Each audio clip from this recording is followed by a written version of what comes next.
नमस्कार मेरे प्यारे भाइयों बहनों और बच्चों।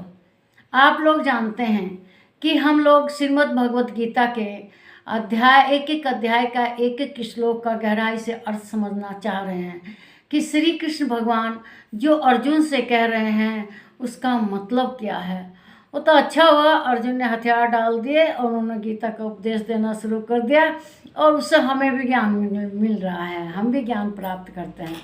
तो यह श्रीमद् भगवत गीता का अध्याय 13 का श्लोक 18 है।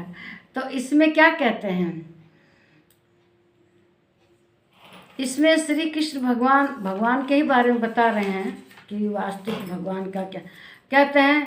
इति क्षेत्रम तथा ज्ञानम ज्ञेयं च उक्तम समासतः मद्भक्त एतद्विज्ञाय मत भक्त वायोपपद्यते।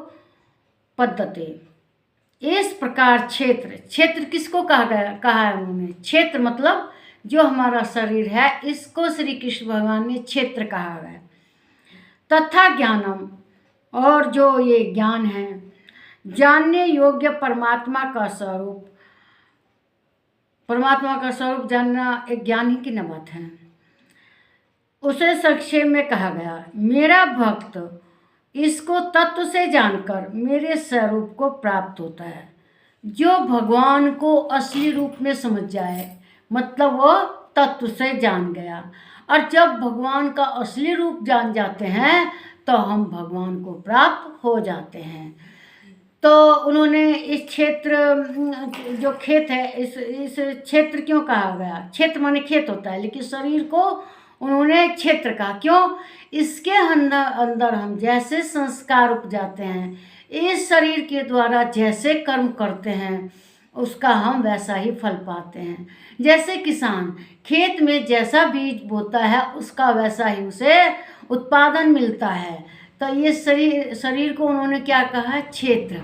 तो इस क्षेत्र को, खेत को हमें अच्छे संस्कार से संचित करना चाहिए, अच्छे कर्मों के इसमें बीज बोने चाहिए, जिससे कि हमें अच्छी फसल उत्पन्न हो, अच्छा उसका कर्म फल मिले। ये नहीं कि हमें गलत संस्कार सीखने चाहिए और गलत आचरण करना चाहिए। देखिए, जो हमारे कर्म है ये क्या है, ये एक यज्ञ स्वरूप है। यज्ञ मतलब जो पूजा की एक विधि है। तो हम जब अच्छे कर्म करेंगे तो हमारा अच्छा यज्ञ होगा। और वे अच्छे कर्म कैसे होंगे, देखिए, धन इकट्ठा करना गलत बात नहीं है। धन को अच्छे कार्य में लगाने चाहिए। जैसे किसी गरीब की बेटी की शादी कर दो, उसमें सहयोग करो, गरीब के बच्चे को पढ़ाने में सहयोग करो। तो ये क्या है, हमारे अच्छे कर्म। धन इकट्ठा करते हैं तो उसे समाज के कार्य में लगाने चाहिए, वह भगवान को समर्पित करना चाहिए। जैसे भगवान को हम प्रसाद चढ़ाते हैं तो सबको बांटते हैं, जो भी वहाँ आसपास में होते हैं।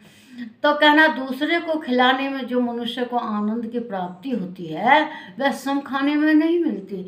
आपने स्वाभाविक प्रक्रिया देखी होगी कि हम घर पे कोई खाना बनाते हैं, वह टेस्टी बनता है, स्पेशल बनता है, तो हम चाहते हैं कि जो हमारे पड़ोस में हैं, जो हमारे परिवार में दूसरे लोग हैं, वो भी इसको खाएं और आनंद उठाएं। हम करते भी हैं, कुछ नहीं तो एक एक कटोरी सबको देते भी हैं। तो जो दूसरे के खिलाने में आनंद मिलता है, जो दूसरे का जीव जुड़ाने में आनंद मिलता है, वह सब में नहीं मिलता।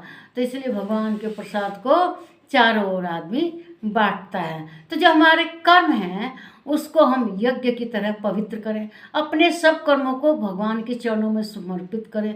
तो कर्मों को भगवान के चरणों में कैसे समर्पित करेंगे, जब हम कोई कर्म करने जा रहे हैं तो उसे याद रखते हैं भगवान को कि भगवान को ये मेरा कर्म अच्छा लगेगा कि नहीं है। जब उनको अच्छा नहीं लगेगा तो वो कर्म करने लायक नहीं है। तो कर्म भी हमेशा भगवान को याद कर ही करने चाहिए, उनको याद करके तब अपने कर्म करने चाहिए। इससे जो भगवान को कर्म पसंद हो वही करने चाहिए, गलत कार्य नहीं कर, जिससे दूसरे की आत्मा दुखी। मनसा वाचा कर्मणा, तीनों से ही ध्यान रखना चाहिए। मान लीजिए हम ऐसी बोली बोलते हैं दूसरे की आत्मा को आघात पहुंचता है, दूसरा उस वाणी को सुनकर दुखी होता है। इस बात का हमें ज्ञान होना चाहिए कि दूसरे को आघात ना पहुंचे।